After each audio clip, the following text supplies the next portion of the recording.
à tous, aujourd'hui on est là sur une nouvelle vidéo où on va dévoiler des théories sur le jeu Poppy Playtime. Alors comme vous pouvez le voir avec mon pote, on a fait une petite vidéo sur le trailer du chapitre 4 et un peu. Je vous laisse l'écouter. Poppy Playtime chapitre 4 se dévoile enfin. Il y a plusieurs informations et un tout nouveau trailer sur la chaîne de Mob Entertainment. Dans celui-ci, on peut voir une peluche de Dog Day parcourir une salle jonchée de cadavres de jouets empilés les uns sur les autres, avant de se faire attaquer par un mystérieux Smiling Critter qu'on n'a encore jamais vu. Enfin non, c'est pas un Smiling Critter. On sait maintenant grâce au compte ex de la page que ce jouet de mouton nommé Boba Chop fera partie des Nightmare Critters. Une nouvelle gamme de 7 animaux en peluche qui ont été dévoilés progressivement sur la page et sur lesquels je ferai une vidéo dédiée. Ce nouvel antagoniste a en tout cas l'air d'être le méchant principal du jeu, alors on aura sûrement droit à une version géante de lui comme pour Catnap. Côté mécanisme, on a pu découvrir quelques screens où on a l'impression que le joueur devra utiliser une nouvelle main. D'après de nombreuses sources, ce jeu devrait davantage se concentrer sur le côté horreur plutôt que sur le côté exploration. Pour rappel, on avait pris un ascenseur qui nous avait fait descendre encore plus bas dans les locaux de Playtime Co. Étant donné que le chapitre 3 était plus terrifiant que le chapitre 2, je pense sincèrement que le 4e sera l'opus le plus glaçant, et qu'il devrait faire la lumière sur de nombreux mystères de la franchise. Et toi, qu'est-ce que tu attends le plus dans ce nouveau jeu? Dis-le moi dans les commentaires et abonne-toi pour plus d'horreur. Alors comme vous pouvez le voir les gars, dans le trailer, nous avons Dog Day du coup, qui était dans une salle jonchée de cadavres. Et il y a le mouton Boba là. Apparemment, il serait peut-être une version grande comme Catnap, les gars. Et ça serait le monstre. Ça serait peut-être le monstre principal du chapitre 4. Comme vous avez vu le voir, ça se trouve, le joueur aura une nouvelle main. Je sais pas encore quelle couleur, je sais pas quel pouvoir, mais on voit déjà qu'il y a des portes et tout à ouvrir. Alors je me dis, ça se trouve, c'est une main comme ça, tranquille, voilà, pour tout ouvrir. Une main qui contrôle toute l'usine, les gars. Encore, on ne sait pas.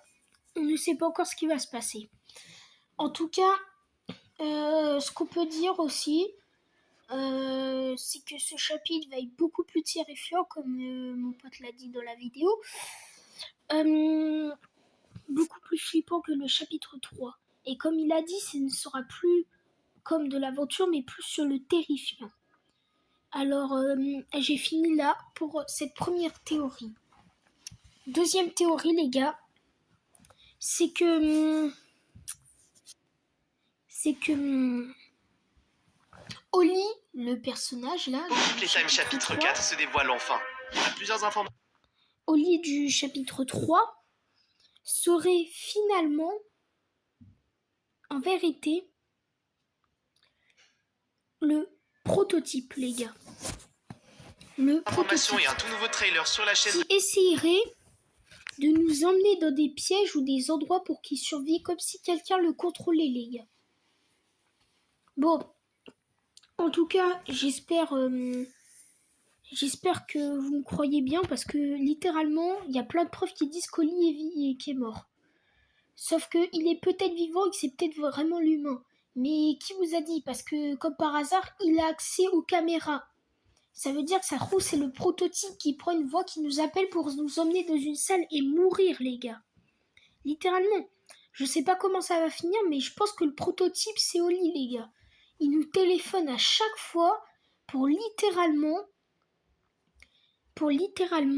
nous emmener dans une salle et nous tuer finalement à la fin du jeu sans qu'il se passe une fin heureuse comme si on jouait. Ou sinon, il y a une troisième théorie qui dit que Oli serait le fils du player. Parce que vous voyez pendant l'heure de joie, comme par hasard, le player, du coup le gars, n'était pas là. Il était en arrêt maladie. Comme si on voulait le préserver. Et comme par hasard, après il a reçu une lettre du docteur concernant qu'il devait revenir. Comme par hasard, pendant l'heure de jouer, il était en arrêt maladie. On l'a fait sortir comme ça. Comme si on voulait qu'il reste pour découvrir tous les secrets. Comme si quelqu'un l'avait obligé à sortir dehors, les gars. C'est abusé. En tout cas, je sais pas ce que vous pensez de cette théorie, mais elle est quand même très importante pour les prochains chapitres. En tout cas, j'espère que cette théorie, vous l'avez bien écoutée parce que je la répéterai pas. Bon, alors nous avons vu que dans le chapitre 4, on a pris le gant du scientifique. Et maintenant qu'on a le gant du scientifique, on se dit que peut-être le prototype ne prendrait plus la voie d'Oli si c'est lui. Parce que techniquement, si on a le gant, on pourrait détruire le prototype vu qu'on contrôle toute l'usine. Le gant, il contrôle toutes les portes, il contrôle tous les monstres, c'est abusé. Bon, en tout cas, je sais pas ce qui va se passer avec ce gant, mais déjà, on l'a volé et ça, c'est très bien. C'est-à-dire qu'on contrôle toute l'usine. Quatrième théorie, c'est que pendant l'heure de jouer, il y avait plein de monstres qui étaient là. Mais pourquoi, comme par hasard, il y a quelques monstres qui étaient déjà créés, mais qui n'étaient pas là pendant l'heure de joie. Littéralement. Il y en a, ils étaient créés bien avant l'heure de joie, et pourtant, ils l'ont pas fait. C'est comme l'heure de joie a commencé avec Huggy Wuggy, les gars. Apparemment, c'est une histoire qui dit que c'est un homme d'une quarantaine d'années qui voulait un câlin d'Huggy. Huggy l'a attrapé et il lui a mangé la tête, les gars. Littéralement, il lui a mangé la tête. Puis il est parti de son socle et il a commencé à attaquer tout le monde avec les autres monstres. Mais ce que je comprends pas, c'est pourquoi les monstres se sont pas battus entre eux. Parce que techniquement, ils veulent le plus de cadavres, le plus de nourriture. Alors pourquoi ils se battent pas entre eux comme s'ils étaient programmés pour juste tuer tous les humains et pas eux? Ça, c'est un grand mystère. Pourquoi ils ne se sont pas entretués? On voit qu'il y a plein de peluches dans le chapitre 2 qui sont morts, mais pourquoi les véritables grands monstres ne se sont pas tués? Pourquoi pendant l'heure de joie, Mommy Longlegs, Huggy Wuggy et Capnap, ils se sont pas rencontrés, ils se sont pas battus? Pourquoi d'autres monstres ne se sont pas battus? Ça que je comprends pas. Les gars, c'est un véritable mystère, on ne sait pas pourquoi. Théorie 5. Alors comme vous le savez bien, tous les monstres après l'heure de joie ont enfoui des cadavres sous terre. Après l'heure de joie, ils ont enfui plein de cadavres sous terre, les gars, pour les conserver et pour les manger plus tard. Par contre, ce que je comprends pas, c'est que s'ils mangent les peluches et pas eux-mêmes, c'est illogique, littéralement. Parce que ils auraient pu s'attaquer entre eux pour faire de la nourriture, en plus. Vous voyez?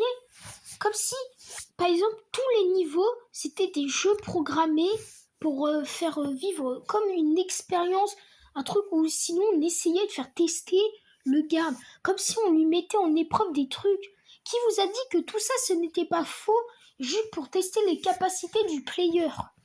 Littéralement, les gars.